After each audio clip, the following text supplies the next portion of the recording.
Okay, today is June 11th, 2025. I am Derek Fildebrandt, publisher of the Western Standard, and you're watching The Pipeline, coming to you from the floor of the Global Energy Show right here in Calgary, Alberta. A special episode. We've been here all yesterday. We're going to be here all today and tomorrow from one of the most important events on the global calendar for the energy industry. We had Cory Morgan show here live today. Speaking of, I guess we'll introduce Cory first today, senior Alberta columnist. A pleasure to be here. I mean, this is a historic type of show. It's quite something to take part in. It is. And we've got Western Standard opinion editor, Nigel Hannaford. Lots of opinions down here. More than 600 booths, 700, I think. An incredible show, second biggest in the world. One big, beautiful oil show to rule them all. Absolutely. One big, beautiful oil show. Right. Yeah. Well, we'll be talking about how you can resist deportations of illegal migrants by burning down your city. We're going to take some great lessons from California.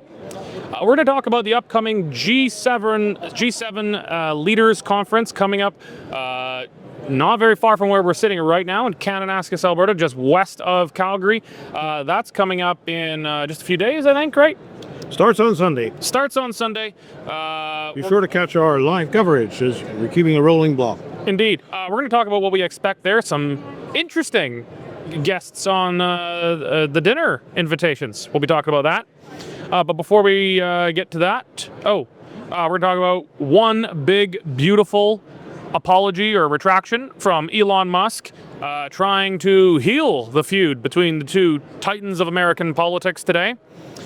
But before we get to that, we're going to start with Alberta Premier Danielle Smith's speech to the Global Energy Show, or Global Energy Exhibition. Is that the official name? Show? Global Energy Show, yes. There we go. Exhibition and conference, it says below that. You're right. All right, mixed it up. We'll be talking about her speech. Nigel made an address to everyone at the big plenary this morning. Talk about that. Yeah. This was actually a tremendous show from Premier Smith. What we got to remember, Derek, Cory, is that those of us who live here and cover this stuff all the time find a lot of it familiar. But if you are not from Calgary, if you're not from Alberta, if you're not even from Canada, you come in and, quite frankly, having a presentation from Premier Smith is just an eye-opener. She was on top with her figures. We heard all the figures before, but she was rolling them out. There were eyeballs going, good Lord, Alberta, really? And I think most important was the interview that she did afterwards with Peter Mansbridge. Peter Mansbridge, the grand old man of Canadian broadcasting, didn't always agree with everything he said and thought when he was in business, but he did a really clever interview, and it gave the Premier a chance to lay out her strategy for dealing with Mr. Carney without actually saying, this is my strategy. She is giving him time to show whether he is going to offer good faith to Alberta, time to see whether he can bring his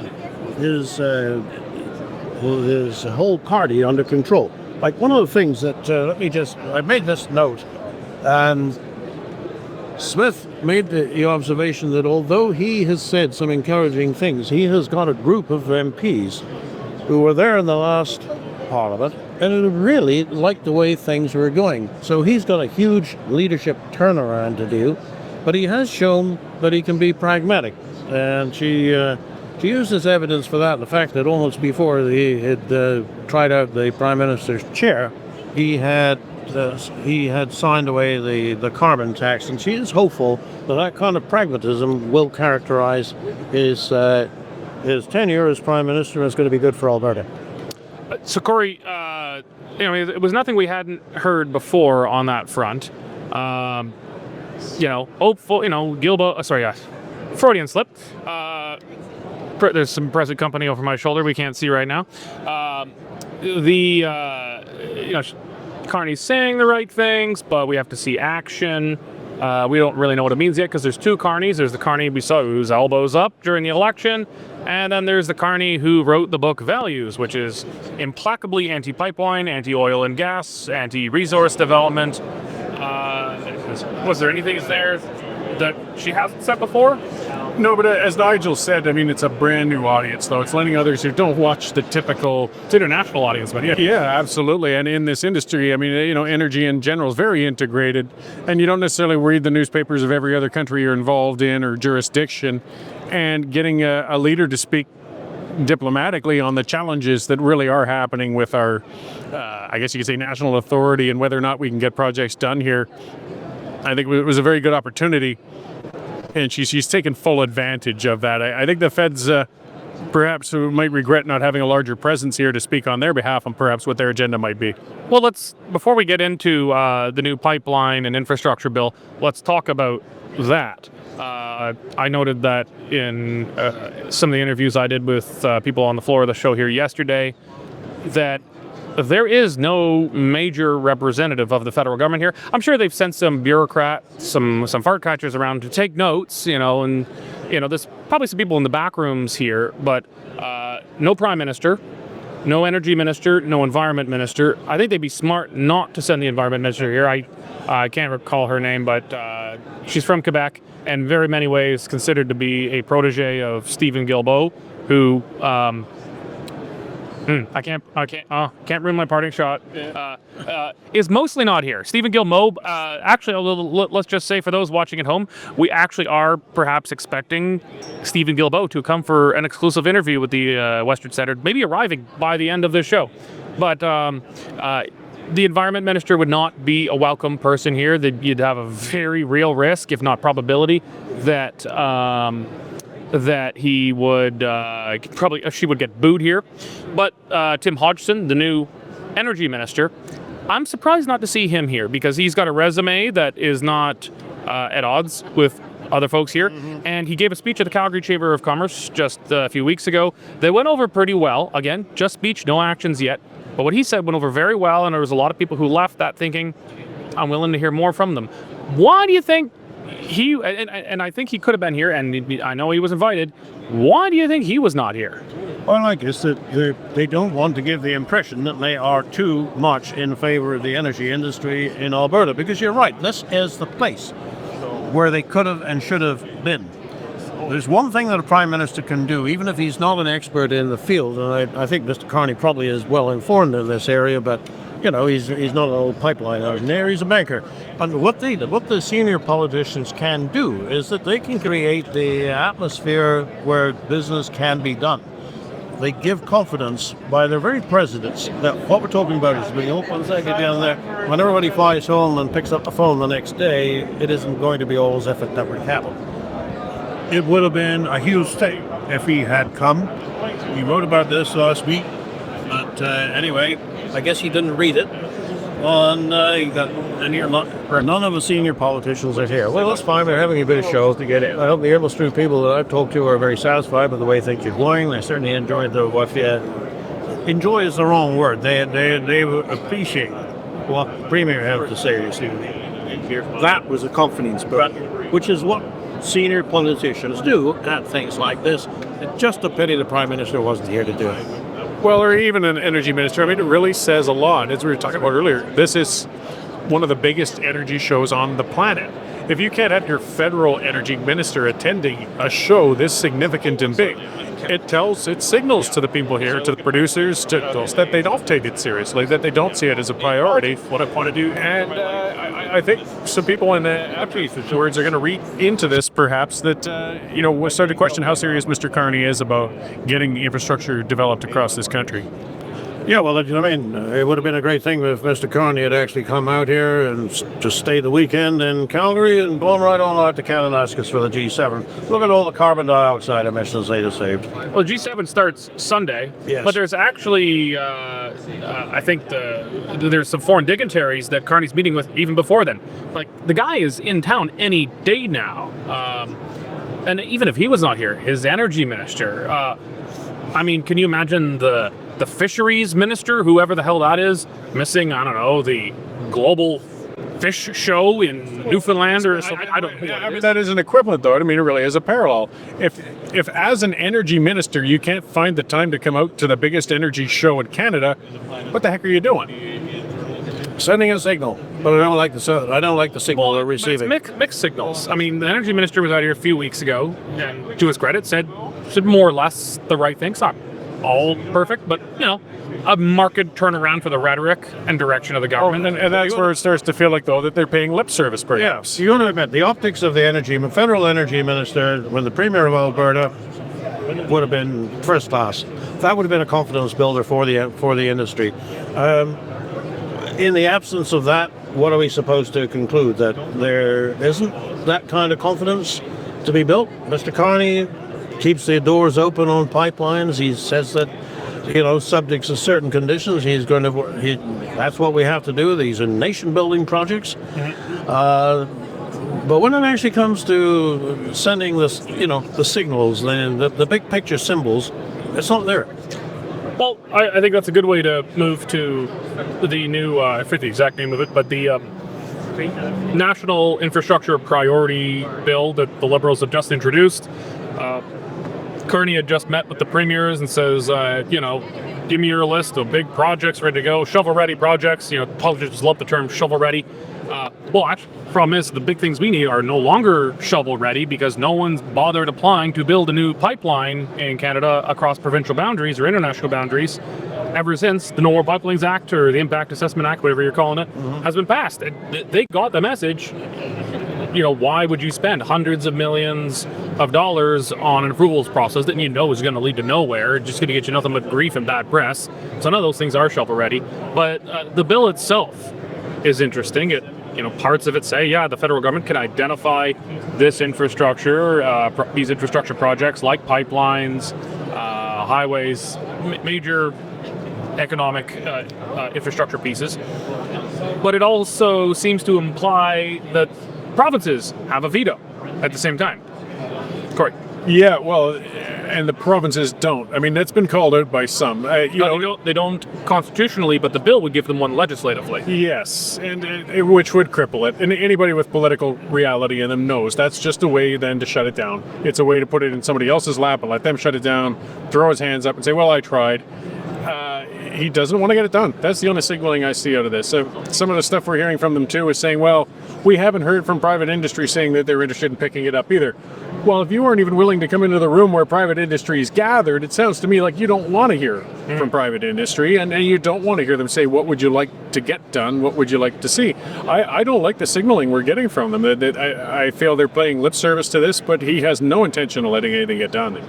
Well, that's one of the things that Premier Smith was consistent on this morning. She said it about 3 times, that she actually was working with a protagonist. She used the word protagonist, but what she's talking about is an investor willing to build a pipeline across northern BC out to Prince Rupert to ship gas overseas. Now, obviously, she couldn't identify that individual or that company at this stage. But this is a response to Premier David Eby of BC saying last week, well, why are you inside? You don't even have a pipeline. Well, maybe we do, is what she said, and she emphasized that a number of times this morning. So again, it would have been a fruitful thing to have some kind of representation on the from the federal government on this floor here. Nigel, before we started rolling here, you were saying that she was trying to appear to be the reasonable person, trying to give him a chance. Did you get the impression that she expects him to disappoint, that she expects him to fail?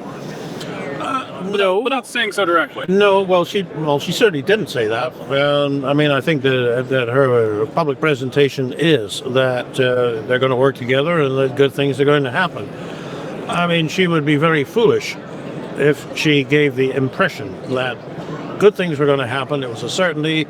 We just had to wait the 6 months. Mr. Carney would fly out here, or she would go out there, or they'd meet in Winnipeg. And then there would be a lovely announcement that's going to make everybody. That would be just to raise expectations that may not be met. But she certainly, I know there's a lot of people in Alberta who would just like her to be feisty and walk around with her fist well, I guess the elbows, we're fessed up anyway, and say the things that people would just love to say if they could find themselves standing beside Mr. Carney. But, that's not necessarily the way to do it. That's not going to help making the Prime Minister of Canada not only against you on policy, but also personally, just finding you offensive. You might recall that Mr. Trudeau made himself personally offensive to Donald Trump. That did not help.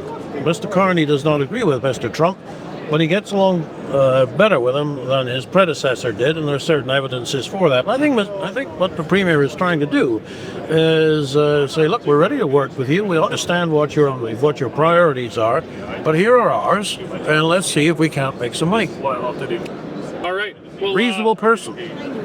Well, speaking of Trump, let's change gears. We're have a bit more American discussion than we normally do on the pipeline today. I try to avoid too much American stuff because you can listen to commentary on American news on American sources. They tend to know more than we do, but some of this stuff is just the ramifications are so big for us. Both for north of the border and just for the kind of broader Anglosphere conservative world. And the nuclear bomb on that was the fallout between. That's a good pun. Was the fallout between Donald Trump and Elon Musk, arguably the two most powerful men in the world, the richest man and the man who controls the internet, as someone put it the other day. The man who controls the nukes, the man who controls the internet. Some kind of falling out with them coming from the one big beautiful bill. From what we can tell, Musk thought it was just far too timid in its spending cuts, wanted to go much further. And if that's the case, I think Musk is right. You can cut $1 trillion off the deficit. It's still just scratching the surface of the fiscal mess the United States is in right now. But this culminated in a tweet from Elon Musk where he said the real reason that the Trump administration won't release the Epstein files from Jeffrey Epstein is because Trump is in them. Now, what does that mean? I'd be surprised if he's not mentioned somewhere. Epstein, Ghislaine Maxwell, they hobnob with all the most rich and powerful people on the planet, pretty much, in, I think, we know pretty well at this point to be a leverage scheme, possibly involving foreign intelligence services, that kind of thing.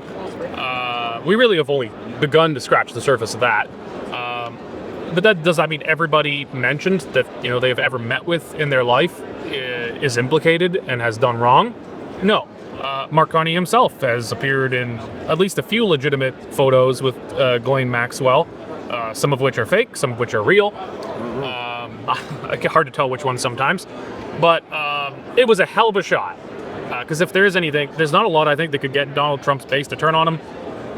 But if he was implicated in the real bad stuff with Epstein, I think that would be about the only thing that could, if even that. But then reconciliation today, Nigel. Well, then Musk will bat back anyway. Today. No, I think it was just the other day before the specific allegation that Trump was in the Epstein files. He pulled that back a couple of days ago. I said, no, maybe I was a bit wrong on that. Well, let's see. He said he posted just today, or middle of the night last night, I guess. I regret some of the posts about President Donald Trump last week. They went too far. Walking it back. Yeah. But the thing is, that's a kind of a mature. What people do is they fall out, they have an argument. You got two bulls in one corral, and they're going to fight.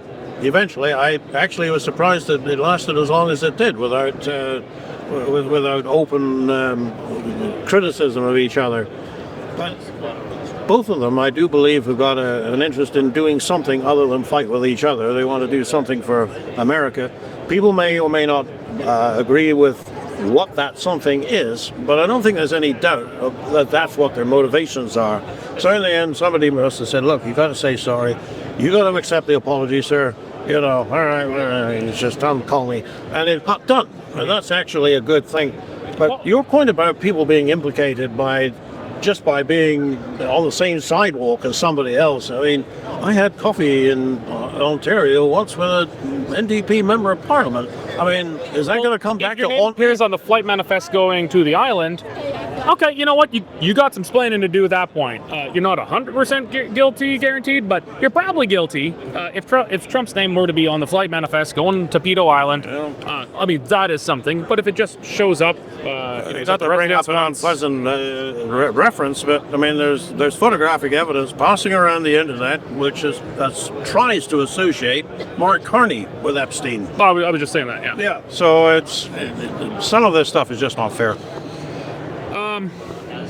Cory, yeah, they had to patch something over, but and some people say it was inevitable that they would fall out. I mean, you got these two larger-than-life personalities that they were inevitably going to fall out.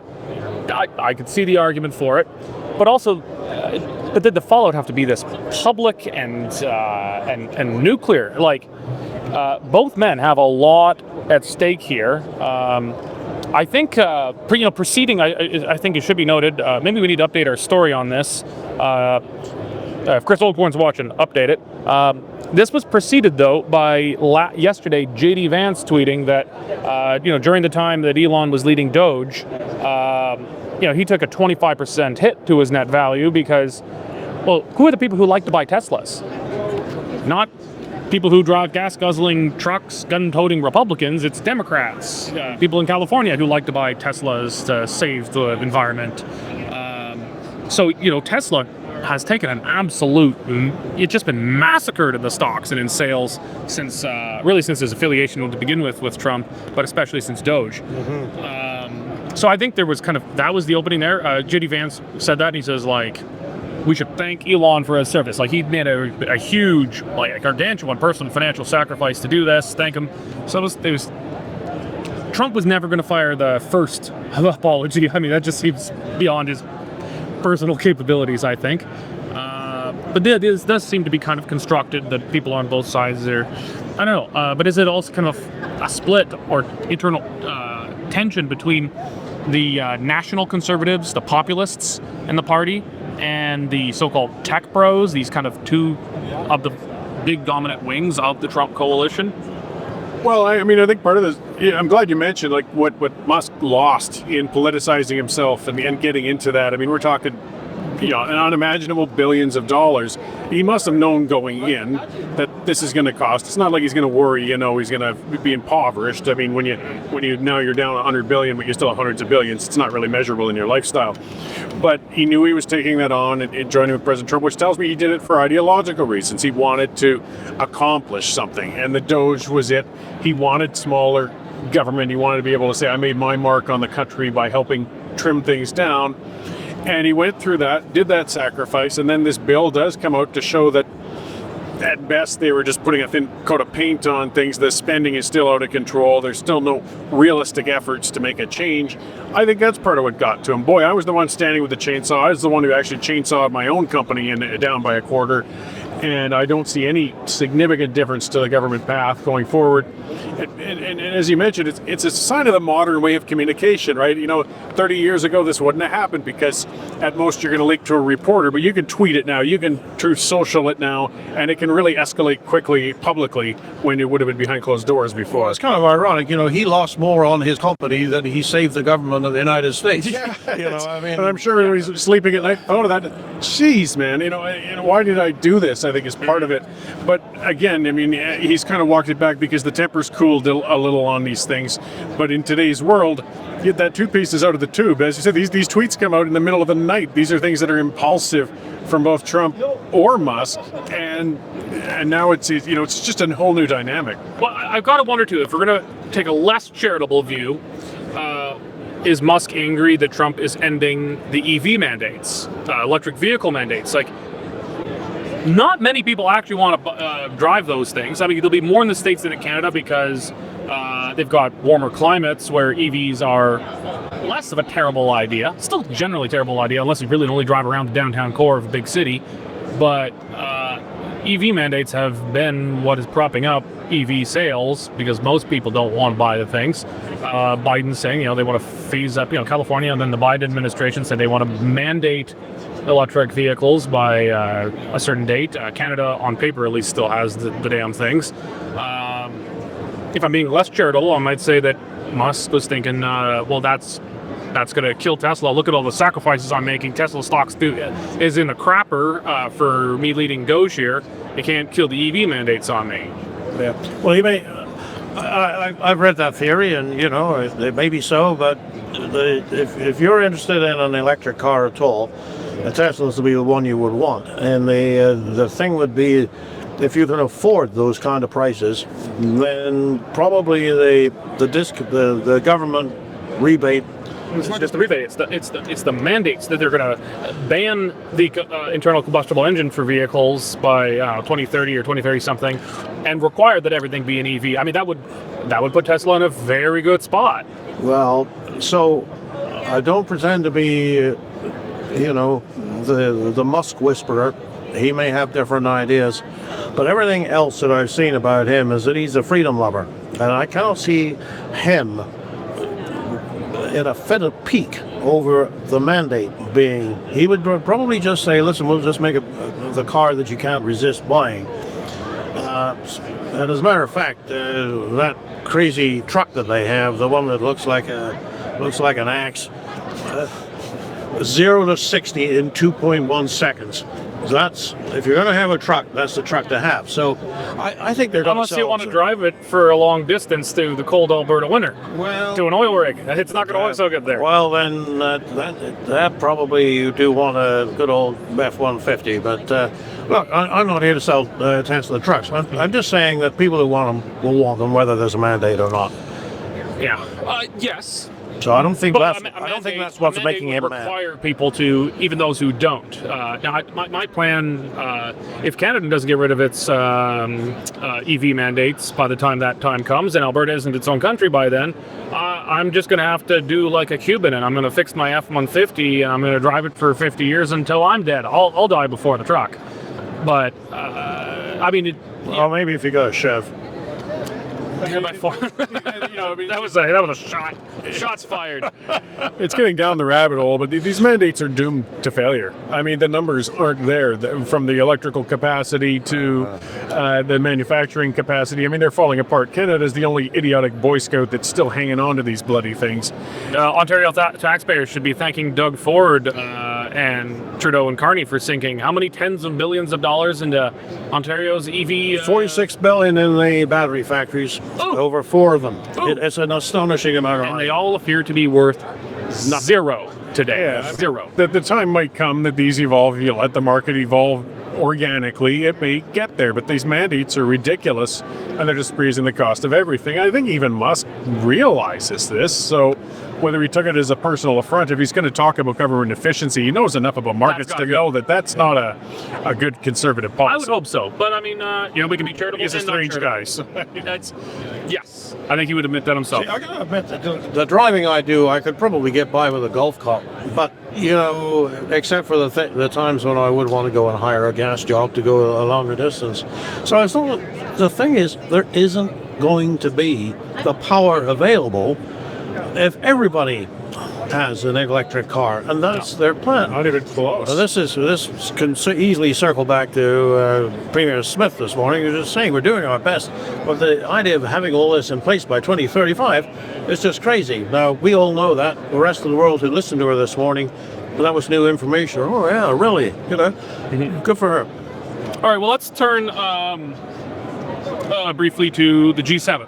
G7 is coming to Alberta, just west of Calgary in Canada, damn close to where you're from. On a straight line, I'm like 30 kilometers away from the facility, so I'll be hearing a few helicopters this week. G7 is in Cory's backyard. Actually, they have already been calling, haven't they? Oh, well, they come by periodically for different Your house things. is on a list.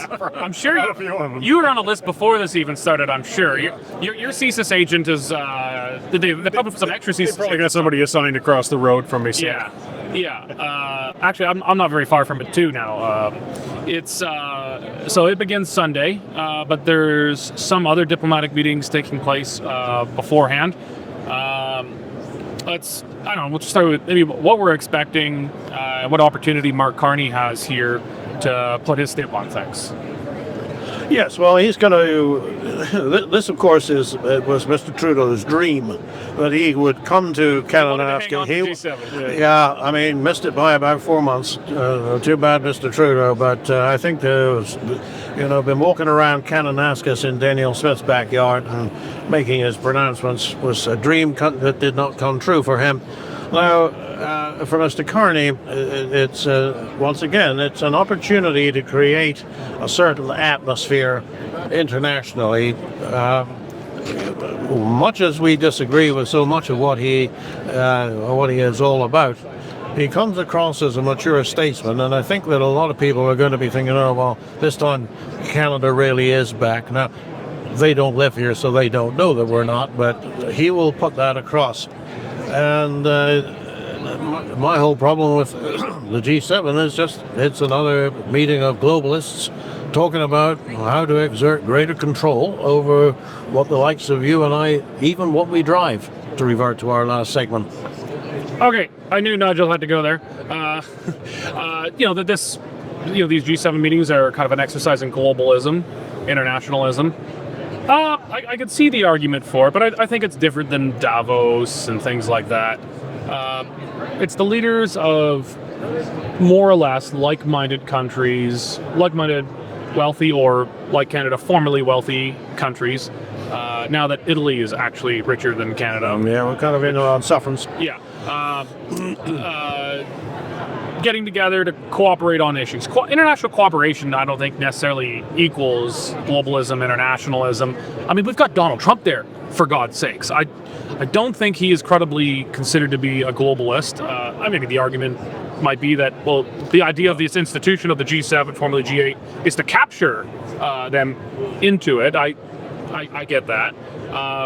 But Donald Trump at this event is going to be fascinating. This is a man who, until extremely recently, was tweeting every few days, sometimes every few minutes, about annexing Canada, making it the cherished 51st state, who has, we've been engaging in a trade war here, and then not just coming to Canada, but coming to southern Alberta, the flashpoint of independence within Alberta, rural southern Alberta. Good God, he's going to be down the road from Cory Morgan's house. What a place to go. So at a time when, the Alberta independence movement has gained new legitimacy, new momentum, new credibility, what do you expect? When Donald's right down the road from Cory Morgan's house, what are you expecting from him? Because he's so unpredictable. Well, he is unpredictable. I mean, it's a stage, and it's a big one. And I think these things, rather than plotting, it's performative. Every leader wants to be the one who stands out at it. And if Trump wants to make some sort of big announcement, it's a good spot for him to do it. So there might be something in the bag that he's going to want to dominate. I mean, they're almost like a bunch of comedians or actors. Everyone wants to steal the show, and Trump certainly is among them. The person who's been granted a gift and a fluke of timing, though, is Carney, because Canadians have been looking, as Nigel said, for somebody dignified, somebody realistic at these functions. We know Trudeau in international ones, he would be showing off his socks, he'd be tittering and gossiping off to the side, he'd be posing for selfies and waving with people. Carney's going to show some diplomacy and some to come across as solid, and he needs that. As I said, it's a gift for him as performing for Canada, and he's in luck. I mean, I guess his biggest fear and risk will be that Trump's going to steal the show. He's going to pull a Trump, whatever that might be. The Trump might be Trump. And everything gets overshadowed, that whatever was discussed. Because they have their break-off sessions and their discussions and things, but that's really a minor part of it. Most of it's just kind of playing up for their announcements on a world stage at a gathering and seeing what they can do to steal a show. So it'll be something to watch. So Trump has been asked by media about annexing Canada, 51st state stuff before. Saying, are you serious about this? Are you just trolling them? And he says, no, I'm serious. I'm sick of subsidizing them and blah, blah, blah. They should join us. They'll be cherished, blah, blah, blah, blah. But he's going to be on Canadian soil. And he's going to get questions from the press. The Western Standard, we've got, 5 or 6 journalists accredited for the G7. If we get the chance, we're certainly asking him. Do you think he's going to get asked? Like, there's no way around it. Do you think Trump is going to repeat his previous statements around annexing Canada into a single North American ultra power on Canadian soil, or do you think he's going to back away from it in the name of diplomacy? I think the latter. That would be kind of a little bit cheeky. Also, Mr. Carney... You don't think Trump can be cheeky? Well, that would be pushing a limit that I don't think he would want to do, because Mr. Carney has just, as of this Monday, come out with a massive defense plan. Now, a plan is not an action. That has to follow. A budget might be required. And a budget would certainly be required for the kind of investments he's talking about. But he is saying the right things. And they have been acting on the border. So the original things that Trump said were the reason are now not so hot. So I would imagine his answer would be probably something, well, if Canadians really want to join the United States, we'd be glad to have them, but, I've got a lot of respect for Mr. Carney, and I think with some of the things that he's been doing, I don't do a very good Trump interpretation, but, he's going to give Carney credit on Carney's home territory for being a good Carney. You might be right. I hope I'm right. You might be right. That would be the right thing to do. Trump is so... if he's anything, he is unpredictable. And here I am asking you guys to predict, because we could try. Well, that's it. And he could come out and be the perfect diplomat for 3 days. Neither would surprise me. Or he could do cartwheels across the stage and pull something completely bizarre. And anything in between. It's Trump. One thing you're not going to get is what you had at that infamous NATO meeting in 2021, I think it was, when... it must have been 2018, when the Prime Minister of Canada makes stickering remarks about Trump as soon as he's on Air Force One and wheels up. That was just so bad. It's amazing that... Mean Girls. The guy didn't deserve to win the 2015 election, but to have elected him after pulling a stunt like that with the President of the United States or any other important national leader, basically getting his face slapped in China, that will not happen. No, and it's not just Canadians that are relieved that Justin Trudeau won't be the face of Canada at this affair. I'm sure the other world leaders are happy they don't have to deal with him as well. Well, it was an embarrassment in particular for the leftist G7 leaders that he was the longest serving remaining of them, kind of from that Obama era of kind of hopey, changey, colorful soft leaders. He was kind of embarrassing. Like Keir Starmer doesn't want to be associated with that. He's probably happier to have the former Bank of England governor there. I get in this vein, though, making it a bit more specific. There's a good chance Trump gets asked. Less of a chance, but if we get a chance for a question, we're going to ask Trump about Alberta. Now, some people talk about 51st state stuff on Alberta. That's not a mainstream discussion here. The discussion's around independence. But, you could certainly see from an American perspective how it would be in America's interest for Alberta or Alberta and Saskatchewan to be independent and trade directly with the United States outside of Canada. If Trump gets asked about that? Oh, if I wanted to light a firecracker, something that's more reasonable than the America 51 is just saying, if Alberta or Saskatchewan voted to secede from Canada, would you recognize them as an independent nation? Because that's one of the things the opponents say is, well, no countries will recognize. Well, if that country does, that's all it needs. And if he just said, yes, I would respect their choice at that point, boy, that would be an incredible game changer for the entire discussion. That would be very real, and I don't think it'd be as rude as 51st state. It's not saying America 51. It's just obviously a crazy idea. It's just saying I would recognize that new sovereign state. Yeah, that's not a crazy idea. Yeah. Well, you couch it and says, listen, we respect the wishes of people when they're clearly expressed. Okay. But Trump doesn't do that careful diplomatic like that. He'll give a yes or a no. no. One thing I can predict is he is not going to answer like that. That's the one thing I know about him. He'll either not answer because he doesn't really know too much about it, or he'll say like, it's up to the people of Alberta and Saskatchewan, and if they want to do it, then of course I'll recognize them. That's their choice. And then who knows? Maybe he goes further and saying, and then they should join us, or etc. Probably He'll probably go further. But the one thing I cannot foresee is Trump giving some carefully, diplomatically couched, practiced answer on that. What was the first? You never know. That's what we get to ask the question. Yeah, And it'll be ours. let's.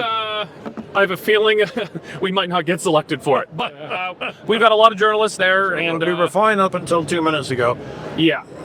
Okay, real quick before we get on to parting shots, let's just talk about LA. I mean, it's well beyond scope of normal pipeline topics, but it's relevant as we're talking about out of control immigration. Canada is at the margins, picking away at some of the utterly ghastly policies around temporary foreign workers, etc. The United States is taking a much more aggressive approach. They're sending out posses of cowboys with lassos to find illegal migrants and pull them south over the river. In LA, this has blown up into riots, which are considered mostly peaceful by the legacy media. I don't know. What impact, if any, Cory, do you think the LA riots are going to have on the immigration discussion in Canada? I don't know if they necessarily will in Canada, but I mean, perhaps. I hope it does bring some nuanced discussion, because every country is grappling with the consequences of mass migration. I mean, we've been kicking it down the road. People have been understating the impact of problems with integration, the problems when you hit saturation, I guess you could say. Paris is burning regularly, it seems. Other countries are really having an issue with this. I can only hope that some eyes are watching Los Angeles and realizing, again, we've got to get reasonable controls on immigration. Yeah. Well, I think the other thing that affects the California situation is that, as in Canada, there's a lot of big money transfers between the federal government and the states. Easily the largest recipient of federal transfers is California. It's something like $160 billion US a year. That's And about a third of their budget. Well, they are, but that's the next biggest only gets 100. So it's a very, very large part of their budget, and they're worried about losing population. They have lost, people moving in, people moving out over the last 10 years. They're down 2 million people. Well, that translates into lots of federal transfers. So whereas I do think that Newsom and the senior politicians in California are genuinely motivated by a deep distaste for President Trump, there is a second layer of this, but they're worried about where the money is coming. So they actually don't want people removed from the state who would otherwise be good for whatever the per capita They're growth also is. losing regular Americans to, legal Americans to other states. Texas, Texas is sick of it. Texas wants to send them back. Let's put it this way: legal tax-paying Americans who are leaving California, they are being replaced by people who do not contribute in the same way. Yeah. If we're going to be nuanced. Okay. Well, let's go to our parting shots. We'll start with Cory. Sure. Actually, I'll just kind of couple on with that. I was, looking at some legacy media before we started this, and they're referring to the situation in Los Angeles typically as demonstrations or protests. They're riots. Call them what they are. They're burning police cars. They're stealing Nikes. They're looting stores. They're not putting bread on the shelves. They're stealing jewelry. Call a riot a riot. I mean, you can talk about the causes and everything else, but with this mislabeling of what that is really frustrating. It's not some calm protest, and it just again shows that disconnect from legacy media with reality. Yeah, I think the days of people saying, well, we need to understand the root causes of their grievance. No, they shouldn't do this, but we should understand the root causes.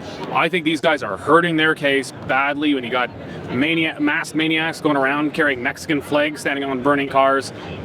You guys are literally making the campaign commercial for J.D. Vance. Nigel. Well, it's a sad and bitter day in my life. Brian Wilson of the Beach Boys died today, I think, at 82. He was my inspiration back in the 60s when I was first driving, and there I was in my little old 1935 Austin 7, and he was there in his hot rod with the Little Deuce Coupe, and all the other great old songs in the 409, but, well, everybody dies in the end, but I had the satisfaction of getting a Beach Boy I've used the word singularly, the Beach Boy concert about 3 years ago, and that was another old dream come true, but it won't be Brian Wilson anymore. No, I remember growing up, I liked a lot of my dad's music, but the one band I just hated, it hurt my ears, was the Beach Boys. Oh, really? But then when I got my first Little Deuce Coupe, Yeah. It started to turn. Now I love Beach Boys, but it hurt my ears though as a teenager. One of those I hate bands that truly did influence, though, countless other bands. I mean, they were one of the rare game changers. Oh, Pet Sounds is probably the most innovative album ever. Yeah, that's my parting shot. All right. Mine, I'm actually going to bring in a special guest today. We've been trying to get an interview with him for years now. We've been trying to get a hold of Federal Environment Minister Stephen Guilbeault. We're joined by him now at the Global Energy Show. He has been kind enough to come by the Western Standards exhibition booth here. We've had people coming by, snapping photos with him. We've had a lot of requests for darts and BB guns. We have declined to offer it because some people are too damn sensitive and they'll think we're trying to, encourage violence against politicians and whatnot.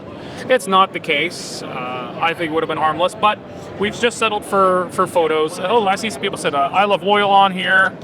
So people are, okay, maybe people just come by. If you're in Calgary or in the Calgary area in Southern Alberta, come by the Global Energy Show, come into the exhibitor hall, and you can leave a note on Stephen here. That's it for today's show. So I want to thank Nigel and Cory for joining, and all of you for joining us here. Remember, the Western Standard relies on readers and viewers like you. Go to westernstandard.news, click on subscribe. It's only $10 a month or $100 a year for unlimited access, and you'll get exclusive hot interviews like my sit-down interview with Stephen Guilbeault, which were definitely put behind the paywall. Thank you very much for joining us today, and God bless.